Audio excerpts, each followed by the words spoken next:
могут быть любые, не только простых моделей. Пожалуйста, начинаем. Представляйтесь и задавайте свой вопрос.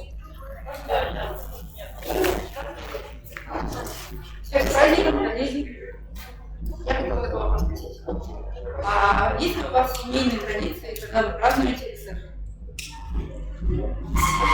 Спасибо за вопрос. Всех еще раз собравшись с праздником, с нашим национальным праздником. У нас, безусловно, есть традиция, но сегодня, конечно, и с момента, как я работаю в администрации, я в традициях семейных, к сожалению, не участвую со всей семьей. Моя семья находится здесь сейчас, они празднуют, как и все жители нашей республики. Вот, традиция заключается в том, что все обязательно выезжали в Исыху всей семьей. Здесь 3 поколения моей семьи находятся здесь сейчас, они празднуют. Олег Жилин, телепрограмма «Точка взаимодействия». Чем для вас он отраден уже все-таки сегодняшний Исых? Чем он примечателен для вас и для города Иркутска? Каждый Исых по-своему примечательный. Да? Для нас, как для организаторов, он, конечно, мега ответственный. Всегда с большой работой сталкиваемся в момент подготовки, в момент проведения. Для всех, кто сегодня участвует, это мероприятие связано с красивыми выступлениями, нарядами. Для нас, конечно, организаторов, это один большой процесс, который необходимо организовывать без остановки.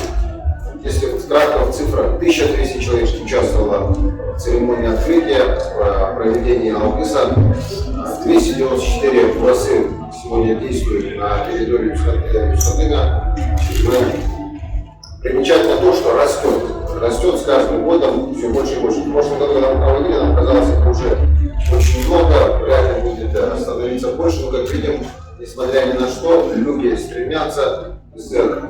Можно сегодня сказать, что по численности плюс-минус идет так же, как и в прошлом году. Мы точно численность получим завтра от УФД. Надежда Ефимова, «Эхо столицы».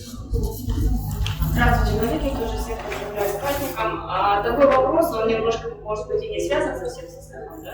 У нас перед началом Исыха и все спрашивали, все волновались, горожане, которые собирались на Исхатын, о качестве дорог, которые сейчас у нас в городе. И, естественно, речь идет именно о том пути, когда мы с станции тракта проезжаем до Исхатына. Сразу скажу то, что, естественно, вначале были переживания у людей, все переживали, что будут очень большие пробки, дороги будут разбитые и страшные, но мы сами сегодня с утра приехали, и все оказалось не так уж страшно. Поэтому есть такой вопрос, когда планируется завершить именно вот этот участок, и в целом по городу у нас сейчас идет очень большой объем работы именно по ремонту дорог. Что вы можете по этому поводу сказать, и, учитывая то, что в этом году у нас должно быть завершено еще несколько проектов по городу? Спасибо. Спасибо за вопрос. Действительно, у нас транспортная доступность столь масштабного мероприятия – это один из самых больших ограничивающих факторов и рисковых факторов, которые мы рассматриваем при организации. Это обеспечение бесперебойного движения специальных служб, общественного транспорта. И у нас стратегия остается одна, и она очень просто объясняется. Мы с площади Орджоникидзе до местности Юсхатын в следующем году должны обеспечить 4-полосную дорогу. В прошлом году мы уже ввели один участок, который жители Сатала уже оценили. Часть сегодня приехали по 4-полосной дороге с ограждающей межбарьеркой. Такая часть будет построена полностью до рынка Белое озеро. В этом году мы введем первый участок, это будет внутри города от рынка Белого озера до нового физкультурно-оздоровительного комплекса. В остальной части идет работа по расширению дорожного полотна, выносу инженерных сетей, объект будет в следующем году. Поэтому мы надеемся, что в следующем году на всех мы все приедем уже по 4-полосной дороге. Благодаря реализации в нашем городе национального проекта безопасной и качественной дороги идут беспрецедентные ремонтные работы. Они идут уже на протяжении 4-го года. Это связано неразрывно с перекрытием дорог, с обеспечением объездных путей для общественного транспорта. Я прекрасно понимаю, что в момент проведения ремонта это вызывает кучу сложностей и негатива у людей, которые сталкиваются с этим ежедневно. Однако у нас не будет иного шанса провести такой масштабный ремонт только своими силами. Национальный проект дает нам возможность сегодня на каждый рубль Якутска. Вот, для сравнения цифр, но в этом году с бюджета города Якутска на ремонт дорог тратим 520 миллионов. Общая сумма реализации проектов на территории города Якутска почти более 2 миллиардов рублей. Соответственно, мы на каждый рубль больше 4 рублей привлекаем из вышестоящего бюджета. Поэтому такие масштабы. Конечно, благодаря этому мы эффект накопительный по ходу реализации национального проекта почувствуем уже с 24-25 года. В этом году мы введем и откроем проспект Ленина полностью. Это станет большой разгрузкой для транспортного каркаса города Якутска. Я извиняюсь сегодня, пользуясь случаем, перед всеми жителями города Якутска, автовладельцами, за те неудобства, которые мы сегодня испытываем из-за масштабного ремонта дорожной сети, а также ремонта инженерной инфраструктуры. Тот же самый водоканал по Чернышевскому второй год проводит работы по замене, точнее укладке нового канализационного коллектора номер 3 и водоузла номер 5. Без этого невозможно развитие городов. Наш город является одним из самых быстро растущих городов в России и самый быстро растущий город на Дальнем Востоке. Так как быстро мы растем, это надо еще изучать потом в истории, как это быстро вообще урбанизация проходила в Якутии. Каких-то 100 лет назад посмотреть, городских жителей практически не было, а сегодня мы уже вплотную подошли к 400 тысячам. 20 лет назад в городе Якутске жило 200 тысяч человек, сейчас уже почти 400. Поэтому это все, конечно, вызывает экспоненциальный рост, огромные вызовы, и мы их сегодня чувствуем, в том числе в развитии дорожно-транспортной инфраструктуры. Нам нужно расширять дороги, нам нужно строить новые дороги, а это, безусловно, связано с текущими сложностями. Прошу прощения, прошу понять. Спасибо.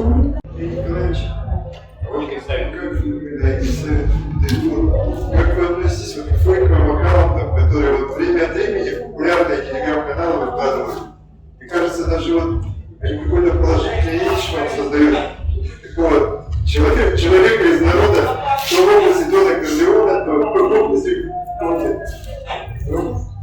Да, вы знаете, я не слежу за всеми этими как его постами, но то, что выкладывают, мне кажется, даже интересно смотрится. У меня такой популярный фейковый аккаунт один в Твиттере. У меня, к сожалению, нет у себя даже программы Твиттера, я ни разу не заходил в этот Твиттер, но периодически скриншоты мне друзья отправляют.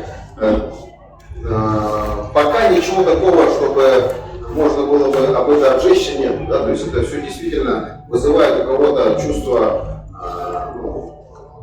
улыбки, да, какого-то юмора. Мне на самом деле это тоже не напрягает, если честно. Да? То есть иногда даже охота улыбнуться и поблагодарить этого человека за его хорошее чувство юмора, в конце концов.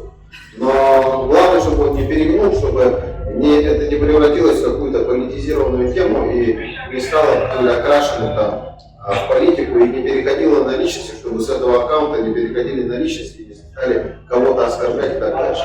Если это будет сделаться, мы будем официально обращаться в Твиттер, просить заблокировать. Я официально заявляю, я никакого отношения к этому аккаунту Твиттера не имею. Знать не знаю, кто этим занимается, но могу сказать, что пока у него очень хорошее чувство юмора. И во многих вещах он, конечно,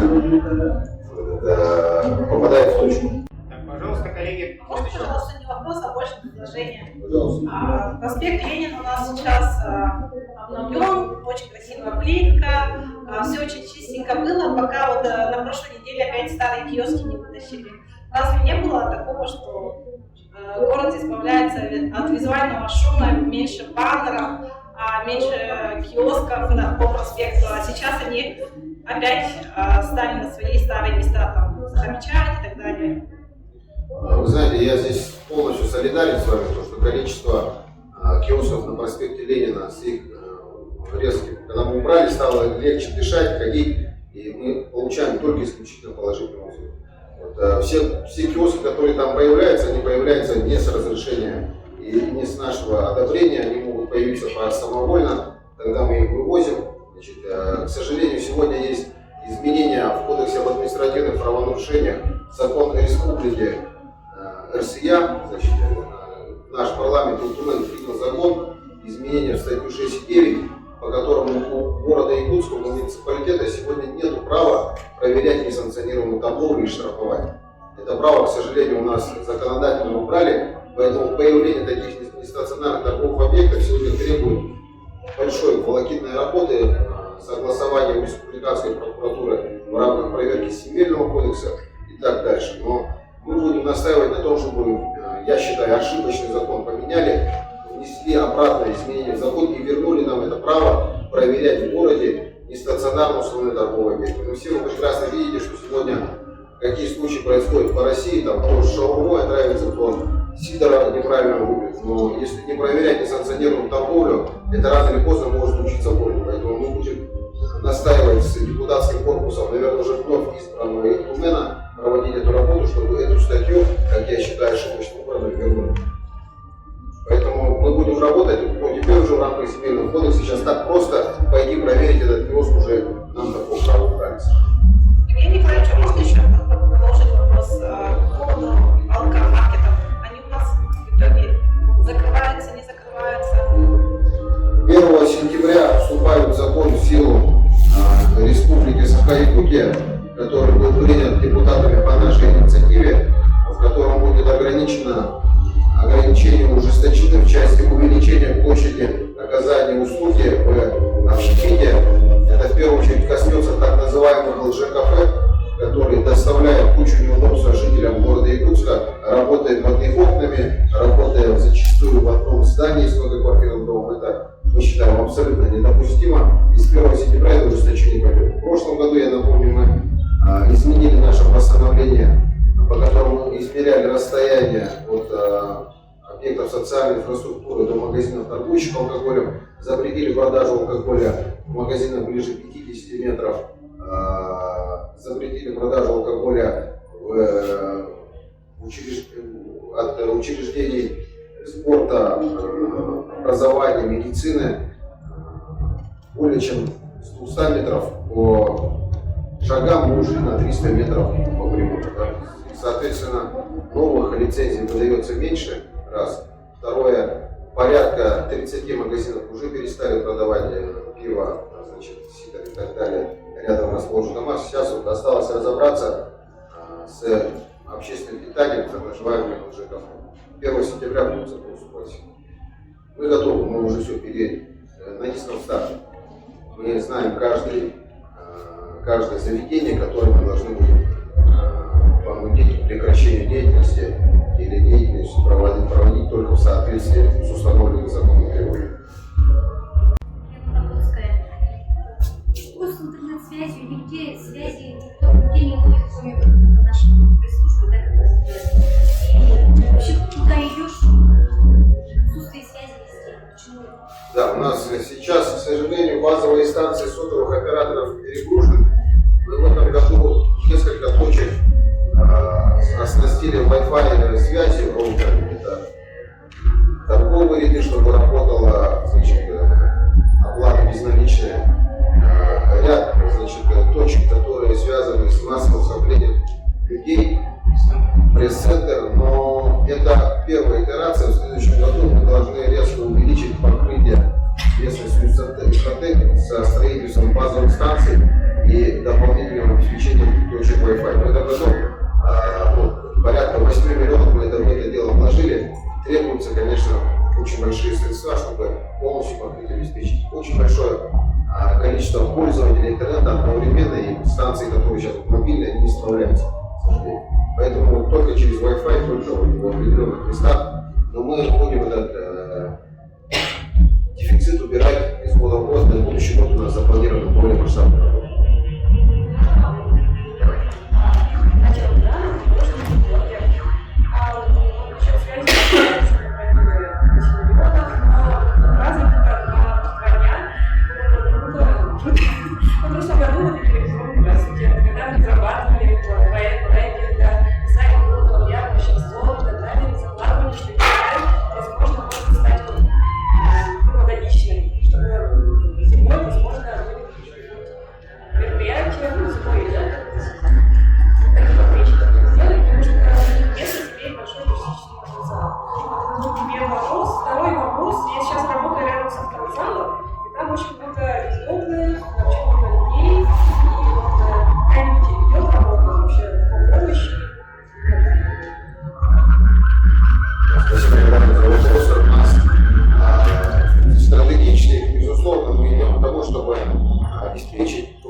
преимущество этой местности. Мы к этому придем.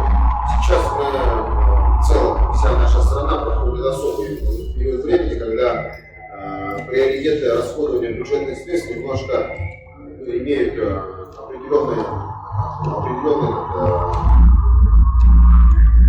приоритет, и мы этому приоритету следуем. Да? Когда вот случится более спокойное время, когда мы определимся с тем, что мы готовы уже инвестировать сюда средства проведения инфраструктуры, требуемой для круглогодичного использования, это полностью газификация, обеспечение канализацией, водой, увеличение мощности электростанций. Мы это сделаем обязательно. Это у нас есть задача, мы так и так глубоко охраняем это место, так и так у нас событийные мероприятия здесь проходят, но не для массового посещения туристов. Так мы это сделаем. Больная проблема для всех жителей города Якутска, автовокзал, значит, места, где отдыхают у нас лица без определенного места жительства, скажем так. И, к сожалению, это одно из видимых последствий массовой, скажем так, алкоголизации, наверное, да, и массовой безработицы у того населения, которое ведет такой образ жизни. Я, к сожалению, не могу сегодня объяснить, что мешает этим людям пойти работать. Я имею в виду молодых людей, которые там находятся. Мужчины, которые там с двумя руками, с двумя ногами ходят и попрошайничают, у меня вызывают внутреннюю ненависть вообще. Я не понимаю, по какому праву они не на работе, а не создают что-то полезное для общества, а занимаются пьянством, порчей общественного имущества, значит, развращением людей вокруг. Им нет объяснения. Я считаю, что таких людей нужно призывать к ответственности. Это мое сугубо личное мнение. Поэтому у меня никакой жалости не будет. Другое дело, когда мы видим людей в тяжелой жизненной ситуации, людей с проблемами здоровья, людей, которые значит, по каким-то иным причинам, значит, не могут работать или не способны обеспечить. Это задача государства. Но здесь нужно делить мух от котлет, потому что мы под общую гребенку постоянно пытаемся взять их всех, там, помочь, но так не получается, потому что люди, акции же проходят, идут домой, там, поселяем в лагерях, поселяем какие-то идеи, мероприятия, мы от города через народный бюджет оказываем финансовую поддержку подобным учреждениям частным, значит, люди там получают услуги, убегают, опять оказывается на улице, не хотят не работать, ничего. Поэтому здесь вопрос более глубокий, мне кажется, вопрос, связанный с моральным воспитанием, вопрос, связанный с глубоко в детстве где-то этот вопрос, по-моему, сидит, потому что я не могу по-другому объяснить. Как взрослый мужчина, 30-летний, сбивается там кучу толпы, мусорят, справляет нужду на общественных местах. Ну, это факт. Это влюбленные глаза, конечно, можно, но, к сожалению, это факт. Мы это видим. Поэтому нас это не устраивает. Мы совместно с МВД проводим работу. Мы не должны, значит, позволять людям таким вот образом безнаказанно себя вести. Но здесь первое, что нужно делать, это, конечно, работать, значит, над созданием в городе Якутске нет вытрезвителя, раз. Второе, значит, каким-то образом возвращать практику в нашей стране летних лечебно-трудовых профилакторных лагерей, когда подобные люди через труд, значит, возвращались в социум. Ну, и работать с землячеством, чтобы землячество тоже брали на себя ответственность, когда люди с фулусов с деревень приезжают в летнее время на подобие некого отпуска. Получается так, потому что зимой эти люди в разы уменьшаются в количестве в городе. Как мы узнаем, они уезжают там в какие-то улусы, деревня, работают там на фермах и так дальше, потом лето и вернулись. Но мы как горожане этому не рады, мы должны найти способ этого противостоять, потому что мы не должны. Здравствуйте, Наталья Пашкевич. У меня два вопроса. Первый вопрос, он немножко совпадает с вопросом предыдущего. У нас прокатилась какая-то череда актов вандализма. То есть у нас Россию, да? Затем сломали нос. Отпилили. Нос. И вот, допустим, на днях буквально, на прошлой неделе, да, порвали баннер участникам СВО. Может быть, стоит или побольше сделать камер, или как-то ужесточить наказание за акты вандализма. Первый вопрос. А второе, сегодня у нас на СЭХе присутствовал генеральный консул. Какие у него остались впечатления от праздника и сделали ли открытое предложение посетить уже праздник, который будет проходить в Китае? Спасибо за вопросы. Мы абсолютно солидарны с вами с точки зрения обеспечения безопасности общественного порядка, поэтому мы с прошлого года совместно с Ростелекомом в городе Якутске проводим масштабную работу по обеспечению установки камер видеонаблюдения. Если до прошлого года в городе было 171 камера по безопасному городу, за прошлый год мы установили дополнительно 217 камер. В этом году мы устанавливаем еще 200, и в течение 2 лет еще доведем общее количество камер в городе до 1000. То есть сегодня покрытие камерами города обеспечивает реально небывалые возможности для органов правоохраны по обеспечению общественного момента в моменте, когда видим, что может потенциально пойти не так, и для раскрытия совершенных уже преступлений. Это уже принятое решение, мы уже подписались, мы уже ежегодно закладываем в бюджете средства и доведем это решение до логического завершения. Теперь по ужесточению наказания. Я солидарен с тем, что в принципе люди, которые занимаются порчей общественного имущества, либо вызовом к ценностям общества в виде порчи баннера с участниками специальной военной операции, с теми, нет, друзья там сейчас находятся, братья мои, и, конечно, для меня лично, как для человека, это неприемлемо, и таким людям у меня никакого уважения и сострадания нет, которые совершают такие поступки. Поэтому можно привлекать и нужно привлекать максимально жестокой ответственности для того, чтобы неповадно было, ведь это же в основе лежит как раз таки формирование внутреннего конфликта внутри страны, когда нас пытаются расшатать, когда нам говорят, что наши традиционные ценности, устои переломать, тогда, конечно, это будет совсем иные последствия. Господин Никольта у нас, мы очень хорошо с ним поговорили, очень приятный в общении человек, в совершенстве владеет русским языком. Он доработал в Хабаровске, работал, оказывается, в Кыргызстане, поэтому он сравнил этот наш праздник с кыргызским праздником, но говорит, что нигде в мире подобного еще не видел. Сильно поражен масштабами, сильно поражен подходом, который у нас есть. Действительно, мы привыкли, но со стороны, если посмотреть, просто цифрами представить, это масштабнейшее мероприятие. По приглашению пока еще никуда официального приглашения не получал, но словами говорят, приезжайте, ждем, но приглашения не было, есть чем много знать. Спасибо. Пожалуйста, следующий вопрос. Поехали Тыгына по призам, может, прокомментируете, вы же там призы у нас. За кого болеете, мне же интересно.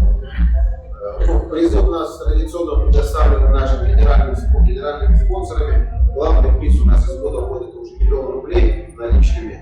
Значит, я лично в этом году буду болеть за Матананова. Мне кажется, пора его уже и выиграть. Да, надеемся, выиграем. И буду болеть за Матананова. Спасибо. Я не знаю, что сокращение парковочных мест на проспекте, это вот как в концепцию нового проспекта это угадывается.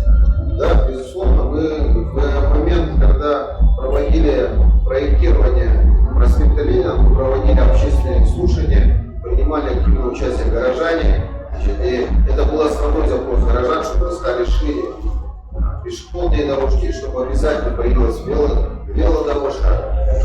Но это возможно было сделать за счет того, что у нас парковочные места раньше были либо 90 градусов, либо 45 градусов, мы их поставили параллельно. Это всегда нам приходится выбирать и правильно ставить приоритет. Приоритет был отдан в сторону пешеходного движения и в сторону велосипедного движения по велопешеходной дорожке. Сегодня, когда я гуляю по проспекту это абсолютно правильное решение. Значит, со временем автомобилисты привыкнут парковаться должным образом. Я просто на моих глазах, когда я жил в Москве, была проведена эта реформа. Я помню, как центр Москвы, начиная с самой Красной площади, все бульварное кольцо, все Садовое кольцо было обставлено в автомобилях. И вроде казалось, что если ввести платную парковку, то будет коллапс. На самом деле, с введением платной парковки увеличилась пропускная способность Москвы в целом. Значит, и говорили, что магазины на Тверской улице все закроются, если там не будет парковок. Ни один магазин на Тверской улице, я как видел, не закрылся. Наоборот, значит, было обеспечено еще больше пропускная способность пешеходов. Поэтому здесь был выдан приоритет, значит, на основании лучшей практики, которая есть у нас в городе. Спасибо вам, что вы создаете условия для нашей работы, для журналистов.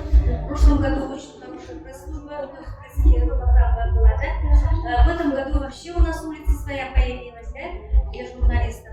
И очень хотелось бы, конечно, чтобы в будущем, качество пожелания, вот такой вот просто построили для журналистов, да? И, как говорится, тогда у нас действительно условия были. И в жару работали именно так. Вы знаете, это решение, оно уже было принято, мы должны были его сделать в этом году, но, как вы знаете, сейчас, я еще раз, приоритеты немножко другие, да, мы на самом деле все проводим немножко скромнее, чем могли бы, потому что приоритет в стране сейчас немножко другой, и мы это прекрасно понимаем. То есть и с этого цеха тоже. Вот за то время, которое сейчас собрали людей, мы же QR-коды разместили по сбору, как мне вот дали информацию 2 часа назад, уже более 1 000 000 рублей мы собрали. Вся прибыль, которая будет собрана с цеха Туйманы в виде арендных платежей и так дальше, мы эти средства отправим на специальную военную операцию нашим ребятам, мы закупим оборудование, которое они запросили. Ну и вот то, что все средства, которые поступят на фонд Победы, я думаю, это речь будет идти о нескольких миллионах рублей за эти 2 дня. Мы, безусловно, проведем работу по обеспечению доставки нашим ребятам тех заявок на оборудование, которые писали. Да. Сейчас, кстати, вот идем с 5 часов, у меня прием тех бойцов, которые находятся в отпуске, сейчас мобилизованных контрактников, тех, которые участвовали в проведении специальной военной операции в добровольческом отряде ОТУР, 1 ОТУР, 2 Барс. Приоритет с точки зрения обеспечения вот этой вот значимости, он, поверьте мне, там нашими ребятами будет оценен. Я 3 раза уже ездил туда, встречался с нашими ребятами прямо на передовой. И то внимание, когда приходит с дому, посылка приходит, гуманитарная помощь, которую привозят, открытки из детских садов, она, конечно, для них очень важна. И сегодня то, что мы по результатам этого нашего цеха, тот АЛГЭС, который мы провели, и он материализуется в ту помощь, которую конкретно мы окажем нашим ребятам по результатам цеха, на несколько миллионов будет закуплено оборудование, опять же, доставим ребятам из города. Они, я думаю, почувствуют и будут благодарны всем нам за то, что вы пожелали крепкого здоровья и скорейшей победы. Спасибо, коллеги.